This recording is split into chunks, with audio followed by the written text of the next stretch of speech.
Hey guys, welcome back to Nina's Virtue, the home where hesitation is broken and movement becomes ministry.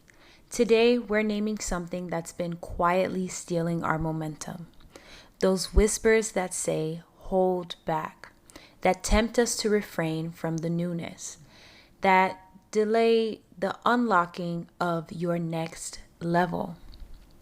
We've established that we're here simply because we want to see beyond our limits, that we believe that there is a potential that we have not yet unlocked. The purpose of this topic, this opportunity, this stage, this moment is to bid farewell to our sweet but sour companion, self-sabotage. Not the loud kind, the subtle kind. The one that dresses up as perfectionism, procrastination, or a discouraged, I'm just not ready. But today we're diving into truth. You're not stuck, you're stalling. And this is the moment we break the cycle. We as people can suffer from acknowledging what self-sabotage actually looks like, and we have to observe and agree that self-sabotage isn't always loud. It doesn't always look like quitting. Sometimes it's the delay in sending the email, the overthinking before posting that one thing, the constant rewriting of what God has already approved. It's the voice that whispers, I'll move when I feel more confident. I'll obey when I have more clarity. But obedience doesn't wait for comfort. It moves in faith. And if you've been stuck in a loop of hesitation, it's time to ask, am I delaying out of discernment or out of doubt? For those of you that don't know, discernment isn't just awareness. It's spiritual and emotional insight combined with practical wisdom. I would like to say that in the context of self-sabotage, discernment helps you see when fear, doubt, or old patterns are masquerading as something productive. Self-sabotage often comes dressed as discipline when you're telling yourself you can't start the thing yet or you need to prepare more. Maybe even perfectionism. If I can't do it perfectly, I won't try. Fear of failure, which is better to stay small. Or at least you're not saying it out loud, but you're facing this restriction of, I'm good where I'm at. No need to try to risk anything or feel this uncertainty and disappointment. And then the last one is busyness. Maybe working so hard, but not on what actually matters. I think in everything that I do, I try not to overwork myself. A lot of times we are adding so many tasks to our list that it overwhelms us to the point of not wanting to get anything done. So discernment allows you to catch these disguises and distinguish them from genuine guidance, inspiration, or preparation. I can provide you today with some practical steps that can help you practice discernment. You can either pause and question, which is a moment of reflecting between, is it fear or is it really discipline?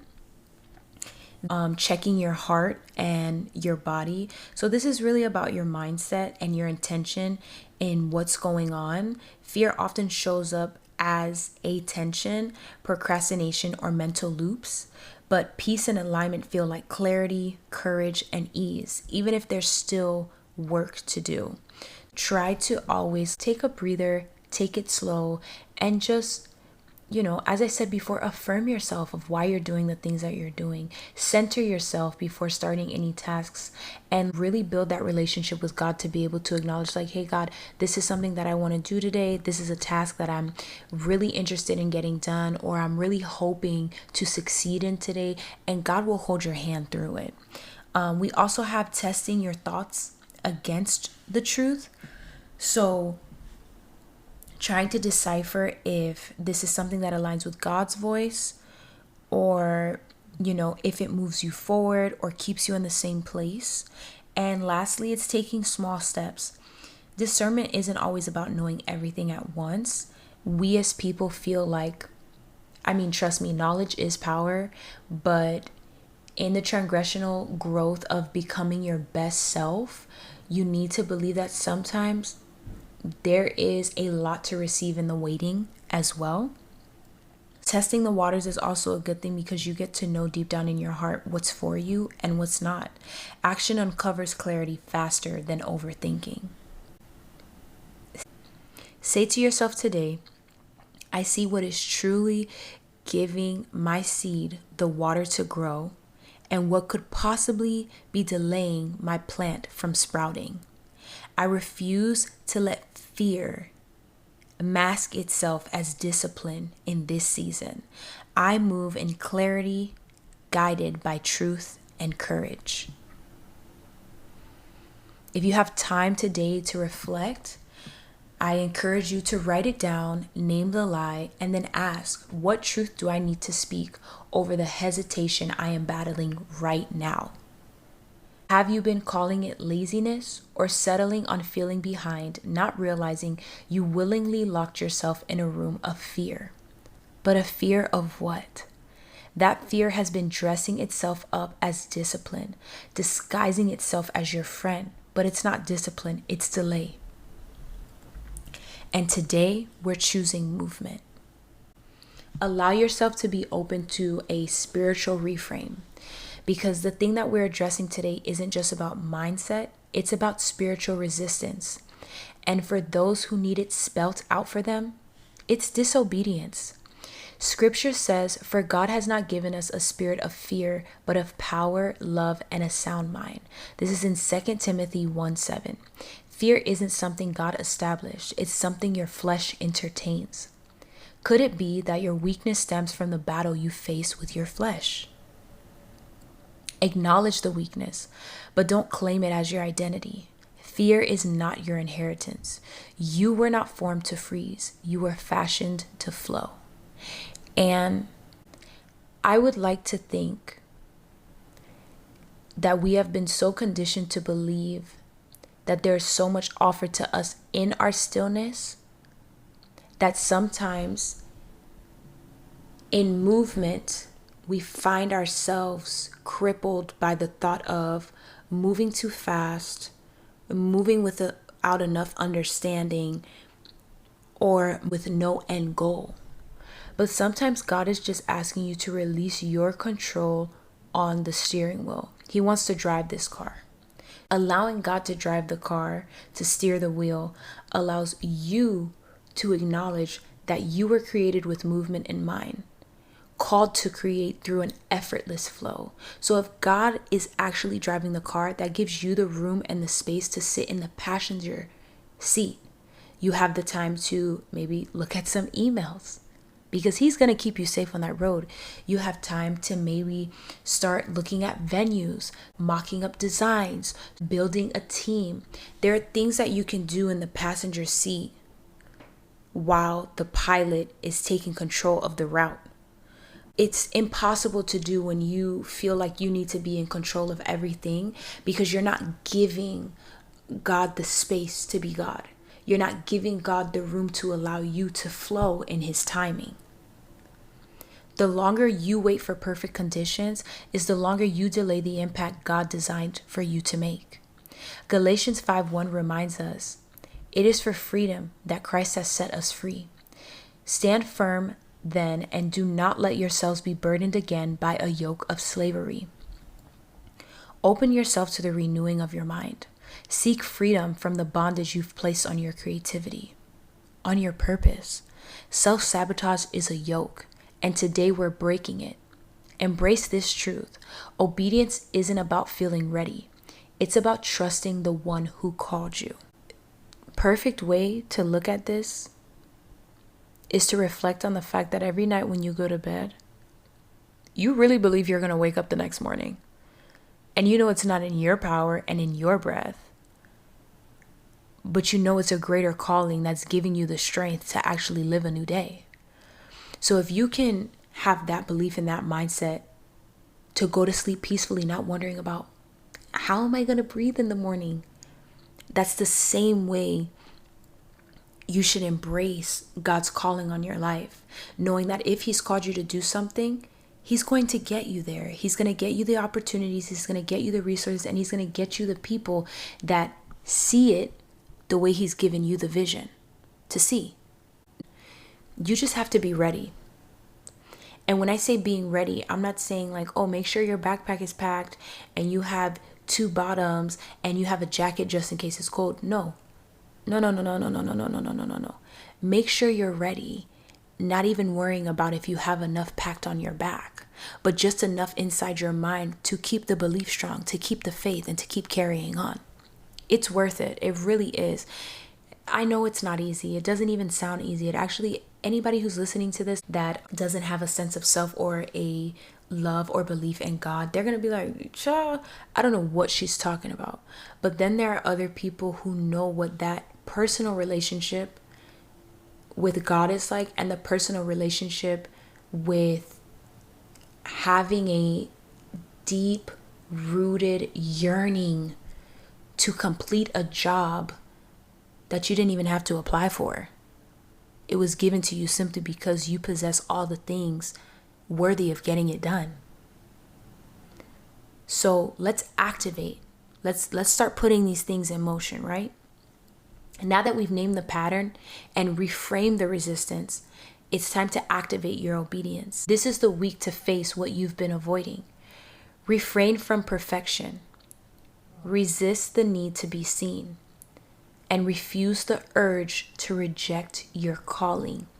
This is the season where the phone should no longer be on D&D. The emails need to be checked every day, and you need to be alert and aware. Come back to our good sister obedience, because she is the one who is rooting for us to reach the finish line. That finish line might look like sending the pitch, recording the voiceover, writing the chapter, or applying for the position. Whatever it is, do it scared. Do it surrendered to the limitless possibility. Breaks are okay. Nobody's telling you to not take time for yourself, to not possibly go sit on the beach and just watch the waves crash in silence, to possibly decide for one day you're not going to take any phone calls, you're not going to open any web browsers, and you're just going to really center yourself, calm your nervous system, and become balanced again. Nobody is telling you to not take that time for yourself. Nobody is telling you that you do not deserve that. You definitely deserve that. Because when you are calm, when you are regulated, you can perform at your highest vibration. But understand that here is where I tell you it's time to get off the bench. And this is in reference to self-sabotage. That ends here. Your hesitation cannot be your home. Through your becoming, you are being refined, even through the uncertainty. And the only way out of sabotage is through the very things you've been resisting, through obedience. You guys know I'm always saying journaling is an amazing thing to do. So on this episode, I've left you guys with 2 prompts if you want to come back to listen to, or if you just want to, screen record this part so you can do it when you have time for yourself today. 1, what's one thing I've been holding back and why? And 2, what truth do I need to speak over that hesitation? Listen, there was a time for me where I was vlogging the most ridiculous parts of my life, but it was because I was just having fun. I was just having a good time doing the things I did because I wanted to do them, but I was also bringing joy to other people, and it was filling me up to know that I was making such an impact on others. And I stopped that. And I stopped that because 1, the influencer wave that's going on right now is absolutely insane. There's a lot of comparison going on in that arena. And when you are somebody who doesn't feel like you have enough tech skills, have the best content, you get inside your head. This is me just sharing my own truth with you guys. I used to post myself baking. I used to post myself going out. I used to post myself trying things. This was just who I was. And honestly, it's still a huge part of who I am. But the truth that I need to speak over the hesitation of posting content is the fact that it doesn't matter who the audience is. It's reaching who it needs to reach to make the impact that it needs to make. And for that, I should feel led enough, encouraged enough to do exactly what needs to be done. I wasn't here to have all these experiences and do all these things for myself to make myself happy. Yes, happiness is important, but because there are people who are genuinely like, hey, where are you? Or like, I can go 2 months without posting and then I'll post something and it's super silly and people are like, oh my gosh, you don't know how much I needed that today. Or wow, I've really been waiting to see you pop up on my page. And it's affirming because it shows there are people that are waiting. People aren't necessarily going to break you out of your funk, because just like you're experiencing life, they're experiencing life, and they don't know that you are probably even in a funk. They just may believe that, hey, life is doing its thing and that person is living it. And maybe that's why they aren't posting content. Maybe that's why they don't have the time for this thing. But there are people that want to see you do the things that you love because they get joy out of that. And some people even get encouragement out of it. So that's the truth that I can speak over my hesitation, that I'm hesitating over the wrong things because I already know what works well for me and the people that enjoy my content. I just need to produce it. And the self-sabotage tells me there's so many other people putting out better produced content that mine may not be enough, but that's not the truth. Because some people really value the surreal content. Some people value the unpolished edits because that shows the truth of who you are. That is a raw reflection of the life that we are living today. So let's speak life over the places where hesitation tried to take root. Say this with me. I release sabotage. I grab hold of divine alignment. I'm not stuck in self-doubt.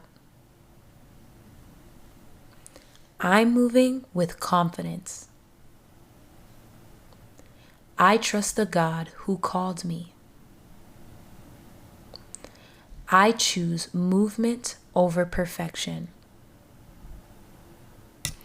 I choose obedience over delay. I will press on. I will obey. I will create because God delights in my becoming. I break the cycle. I embrace the call. I move even when it's messy. Obedience is my posture, and breakthrough is my portion. Thank you for joining me here on Nina's Virtue, the home where hesitation is broken and movement becomes ministry. Today we name the whispers that hold us back. We expose the subtle sabotage, and we chose to move anyways.